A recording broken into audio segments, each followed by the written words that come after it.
Dear students, BCom part 1 single entry conversion method के question number 17 को discuss कर रहे हैं। एक दफ़ा क्वेश्चन को रीड करते हैं। Miss Shazia keeps her books on single entry system of bookkeeping from the following particulars prepare trading and profit and loss account for the year या for the period ended with 31 December 2017। तो ये साल आपका 31 December 2017 को and हो रहा है। Balance sheet on that date भी हमने बनानी है। ऑन 1 जनवरी 2017, तीसरी लाइन है इस पैराग्राफ की। On 1 January 2017 her assets and liabilities were as follows. अब ये 1 जनवरी के एसेट्स और लाइबिलिटीज हैं, सारा डाटा ओपनिंग बैलेंस शीट का है। मशीनरी है, स्टॉक है, ये ओपनिंग है मशीनरी। सन्ड्री डेटर ओपनिंग है, फर्नीचर है, क्रेडिटर्स ओपनिंग है, बैंक ओवरड्राफ्ट भी लाइबिलिटी है ओपनिंग बैलेंस शीट की। तो ये सारे एसेट्स और लाइबिलिटीज आपने लिखते नहीं ओपनिंग बैलेंस शीट में, लेकिन इसमें एक चीज़ नहीं है, ओपनिंग कैपिटल यानी कैपिटल। तो जब हम एसेट और लाइबिलिटीज लिखेंगे, बैलेंसिंग फिगर निकालेंगे, तो हमारे पास कैपिटल आ जाएगा। इसी ओपनिंग बैलेंस शीट के कैपिटल को हम क्लोजिंग बैलेंस शीट में जो है वो कैपिटल के तौर पर मेंशन करेंगे, फिर उसमें प्रॉफिट और ड्राइंग वगैरह एडजस्ट करेंगे। तो ये आपको सारा डाटा ओपनिंग जो है वो से रिलेटेड बैलेंस शीट से रिलेटेड दिया गया है। डियर स्टूडेंट्स, आप ज़रा इन आइटम्स को देखें जो दूसरे पैराग्राफ में। इस क्वेश्चन में भी क्वेश्चन नंबर 16 की तरह हमें कैश का बैलेंस नहीं दिया गया और रिसीट एंड पेमेंट अकाउंट यानी कैश अकाउंट नहीं दिया गया। तो ये क्वेश्चन भी हमें बता रहा है कि चूंकि यहाँ कैश की पोजीशन नहीं बताएगी तो हमें कैश अकाउंट बनाना पड़ेगा। तो आपको जो है पहले पैराग्राफ में तो ओपनिंग एसेट और लायबिलिटीज गिवन थे। नेक्स्ट आपको आइटम जो है वो मिक्सअप करके दिए गए हैं। रिसीट फ्रॉम डेटर्स, डेटर से आपके पास जो कैश आया है, पहला आइटम है आपका और 80,000 का। कैश सेल से कैश आया 30,000 का। पेमेंट टू क्रेडिटर, क्रेडिटर को आपने 40,000 दिया। कैश परचेज, नकद चीज़ आपने खरीदी 25,000 की। Interest on bank overdraft, expense है आपने पेमेंट की। सैलरीज आपने पे की 5,000 की, ड्राइंग की आपने। जनरल एक्सपेंसेस आपने पे की, एक्सपेंस है। रेंट आपने पे किया, एक्सपेंस है। तो ये आपको मिक्सअप करके आइटम जो है वो डिफरेंट दिए गए हैं। अब सेकंड लास्ट पैराग्राफ, कुछ आइटम जो अब तक किसी अकाउंट में नहीं आए, मिसिंग थे, अब जो है वो इस क्वेश्चन में ये आइटम दिए गए हैं। मसलन डिस्काउंट अलाउड टू डेटर्स ₹4,000 कि हम लिखते आ रहे हैं फॉर्मेट में डेटर अकाउंट और क्रेडिटर अकाउंट में डिस्काउंट अलाउड और रिसीव्ड, लेकिन अमाउंट मौजूद नहीं थी किसी क्वेश्चन में। अब इस क्वेश्चन में पहले दफ़ा ये अमाउंट्स आई हैं। डिस्काउंट अलाउड है 4,000, डिस्काउंट रिसीव फ्राम क्रेडिटर्स 2,500। दूसरी लाइन पढ़ रहा हूँ मैं इस पैराग्राफ की। Goods worth ₹3,000 were return by the customer. Return by the customer का मतलब है कस्टमर ने हमें वापस की, तो ये सेल रिटर्न है।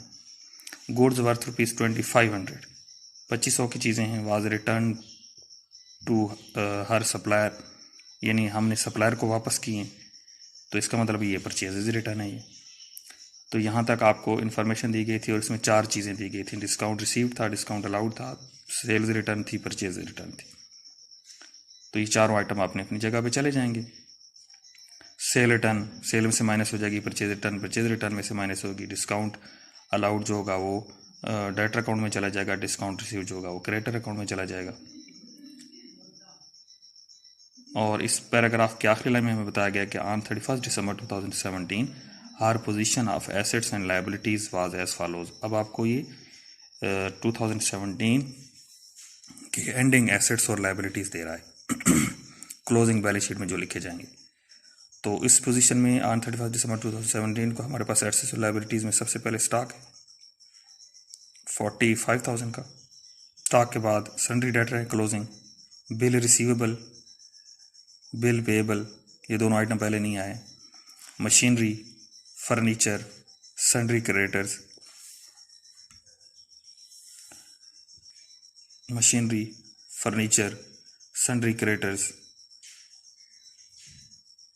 25,000 के। And salary outstanding ₹500। ये सैलरी आउटस्टैंडिंग आपकी एडजस्टमेंट है और इसका मतलब ये है कि सैलरी आउटस्टैंडिंग जो है वो आपकी लायबिलिटी है। तो सैलरी आउटस्टैंडिंग लायबिलिटी हो गई और सैलरी में ऐड भी होगी। डेप्रिसिएशन है 10% मशीनरी पे और 6% फर्नीचर पे। तो डेप्रिसिएट मशीनरी 10%, मशीनरी पे 10% डेप्रिसिएशन लेंगे, मशीनरी में से माइनस भी करेंगे, एक्सपेंस में भी जाएगी। फर्नीचर पे 6% डेप्रिसिएशन है और फर्नीचर से माइनस भी होगी और एक्सपेंस में भी जाएगी। तो इस तरह हमने पूरा क्वेश्चन जो है वो एक दफ़ा रीड आउट कर लिया। अब इसके सोल्यूशन की तरफ चलते हैं और सोल्यूशन में उसी तरह हम पिछले क्वेश्चन की तरह ट्रेडिंग अकाउंट से लेके चलेंगे और क्लोजिंग बैलेंस में जाके कैश मिसिंग होगा तो उसको फाइंड करने के लिए कैश अकाउंट जो है वो प्रिपेयर करेंगे। डियर स्टूडेंट्स, एक ही सीक्वेंस के साथ हम ये सारे सिंगल एंट्री कन्वर्जन मेथड के क्वेश्चन कर रहे हैं।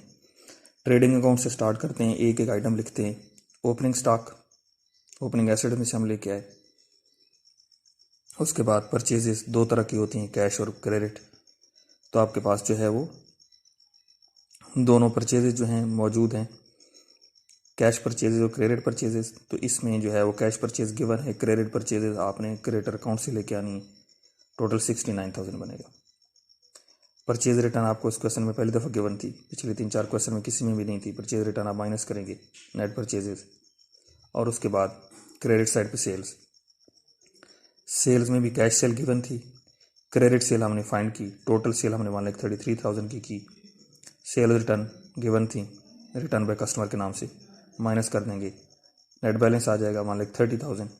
क्लोजिंग स्टॉक भी हमें गिवन था। क्रेडिट साइड का टोटल 1,75,000, डेबिट साइड माइनस की, ग्रॉस प्रॉफिट 58,500 आ गया। ग्रॉस प्रॉफिट को नीचे बरा डाउन किया हमने 58,500। अब डिस्काउंट रिसीव्ड हमारी इनकम है वो हमने ग्रॉस प्रॉफिट के बाद मेंशन कर दी। अब एक्सपेंसेस की बात करते हैं। इंटरेस्ट और ओवरड्राफ्ट एक्सपेंस था, सैलरीज एक्सपेंस थी, उसमें आउटस्टैंडिंग सैलरीज हमें ऐड करनी थी, ऐड करके 5500 एक्सपेंस में लिख दिया। जनरल एक्सपेंस है, रेंट भी एक्सपेंस है, डेप्रिसिएशन मशीनरी की भी एक्सपेंस है, फर्नीचर की भी डेप्रिसिएशन थी वो भी एक्सपेंस है, डिस्काउंट अलाउड भी एक्सपेंस है। तो इस तरीके से हमारा जो है वो प्रॉफिट एंड लॉस अकाउंट भी कंप्लीट हो गया। क्रेडिट साइड का टोटल 61,000, इस 61,000 में से हमने डेबिट साइड माइनस की तो हमारा नेट प्रॉफिट 33,500 आ गया। अब हमने ये प्रॉफिट जाके कैपिटल में ऐड कर देना है। लेकिन हम डेटर अकाउंट को देख लेते हैं। डेटर अकाउंट हम क्यों बनाते हैं? नॉर्मली हम डेटर अकाउंट बनाते हैं क्रेडिट सेल फाइंड करने के लिए। ये क्रेडिट सेल है 1,03,000। तो आपने डेटर अकाउंट में ओपनिंग डेटर लिखने हैं, क्रेडिट सेल तो जाहिर है आपकी यहाँ गिवन नहीं है, वो मिसिंग होगी। अब कैश रिसीव फ्रॉम डेटर आपको गिवन था, वो आपने मेंशन कर दिया। बिल रिसीवेबल इस क्वेश्चन में आपके पास गिवन है, वो भी आपने मेंशन कर दिया। सेल्स रिटर्न भी मेंशन कर दी। डिस्काउंट अलाउड भी इस क्वेश्चन में गिवन था। बैड डेट्स नील हैं, वो गिवन नहीं थे। क्लोजिंग डेटर भी गिवन थे। तो ये सारे आइटम आपके पास गिवन थे। ओपनिंग डेटर भी, सिर्फ क्रेडिट सेल मिसिंग थी। क्रेडिट साइड का टोटल किया 1,63,000, 60,000 माइनस किया तो ये जो 1,03,000 है ये क्रेडिट सेल आपके पास आ गई। और यही क्रेडिट सेल 1,03,000 ऊपर हमने यहाँ मेंशन की और इसमें कैश सेल गिवन थी वो ऐड की, टोटल जो हमने सेल बनाई थी। इसी तरीके से नेक्स्ट जो है वो हमने क्रेडिटर अकाउंट भी बनाया। किस लिए? क्रेडिट परचेजेस फाइंड करने के लिए। ये बैलेंसिंग फिगर मैंने लिखा हुआ है, क्रेडिट परचेज ये मिसिंग थी 44,000 की। कैसे आई? ओपनिंग क्रेडिटर गिवन थे, कैश पे टू क्रेडिटर भी गिवन था, परचेज रिटर्न भी गिवन थी, बिल पेबल भी इस क्वेश्चन में गिवन है, डिस्काउंट रिसीट भी गिवन था, क्लोजिंग क्रेडिटर्स भी गिवन थे। ये सारे आइटम गिवन थे, सिर्फ क्रेडिट परचेजेस गिवन नहीं थे। तो हमने डेबिट साइड का टोटल किया 74,000, ओपनिंग क्रेडिटर माइनस किए तो ये जो बैलेंसिंग फिगर आया वो कौन सी चीज़ आई? क्रेडिट परचेजेस 44,000 की। और यही क्रेडिट परचेज हमने यहाँ पर मेंशन की हुई है, यहाँ पर ये 44,000 और इसमें कैश परचेजेस गिवन थी, ऐड कर दी। टोटल जो 69,000 की परचेज को हमने कंप्लीट किया था। अब आ जाते हैं इसकी जो है वो बैलेंस शीट की तरफ। बैलेंस शीट में हमने क्लोजिंग एसेट्स और क्लोजिंग लायबिलिटीज़ मेंशन करनी होती हैं। तो बैलेंस शीट की पहले एसेट साइड पे आते हैं। आपके पास क्लोजिंग स्टॉक था, यहाँ पर आ जाएगा। क्लोजिंग डेटर भी यहाँ पर आ जाएंगे। बिल रिसीवेबल एसेट है वो भी यहाँ पर आ जाएंगे। मशीनरी में से डेप्रिसिएशन लेस होकर आ जाएगी, फर्नीचर में से डेप्रिसिएशन लेस होकर आ जाएगी। ये जो मैंने रेड मार्कर से साथ लिखा हुआ है ना 14,300 का कैश, ये कैश हमने पिछले क्वेश्चन की तरफ फाइंड किया है, तो इसको फिलहाल पेंडिंग रखें, इसको डिस्कस करते हैं। बिल पेबल लायबिलिटी है, रिसीवेबल एसेट था, ये रिसीवेबल एसेट में आ गया और बिल पेबल लायबिलिटी में आ गया। सन्ड्री क्रेडिटर भी क्लोजिंग गिवन थे। आउटस्टैंडिंग सैलरीज भी बैलेंस शीट क्लोजिंग में आएंगी लायबिलिटी में। अब ये कैपिटल कहाँ से आया?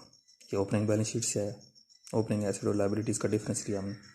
ड्राइंग आपके पास गिवन थी। नेट प्रॉफिट अभी आपने फाइंड किया 33,500 का, तो ये एडजस्ट हो जाएंगे कैपिटल में, कैपिटल का बैलेंस आ जाएगा।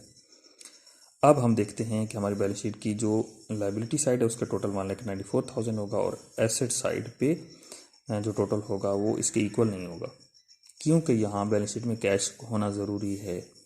ज़ाहिर कैश में बहुत सारे ट्रांजैक्शन हुए।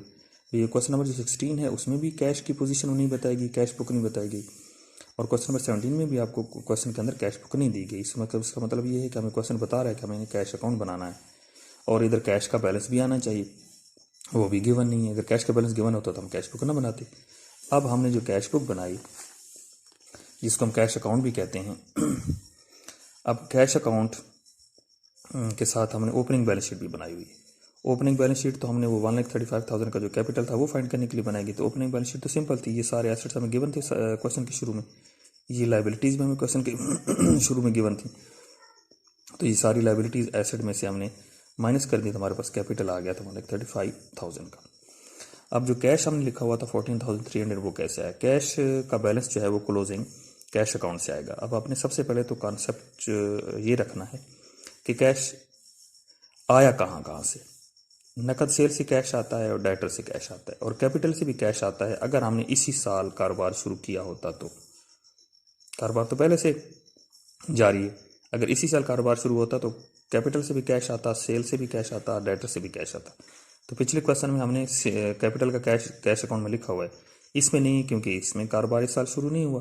तो सिर्फ कैश सेल से कैश आया और डेटर से कैश आया, तो 1,10,000 का टोटल आपके पास कैश आया। यूज़ कहाँ हुआ? अब ये सारी कॉमन सेंस की बातें हैं।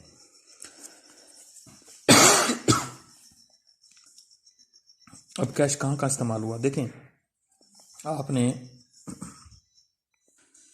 अब देखिए हमने कैश पेड टू क्रेडिटर को कैश पे किया तो कैश क्रेडिट, परचेजेस की तो cash credit, interest on overdraft expense है कैश क्रेडिट, सैलरीज पे की कैश क्रेडिट, ड्राइंग कैश में की कैश क्रेडिट, जनरल एक्सपेंसेस में भी कैश यूज़ हुआ कैश क्रेडिट, रेंट में भी कैश यूज़ हुआ कैश क्रेडिट, और ओवरड्राफ्ट जो कि साल के शुरू में था और साल के एंड पे नहीं था। इसका मतलब है साल के शुरू में तो ओवरड्राफ्ट था, ओपनिंग बैलेंस शीट में, क्लोजिंग बैलेंस शीट में क्यों नहीं था? क्योंकि वो पे हो गया, उसमें भी कैश यूज़ हो गया। इस तरह ये सारे आइटम हमने लिख दिए।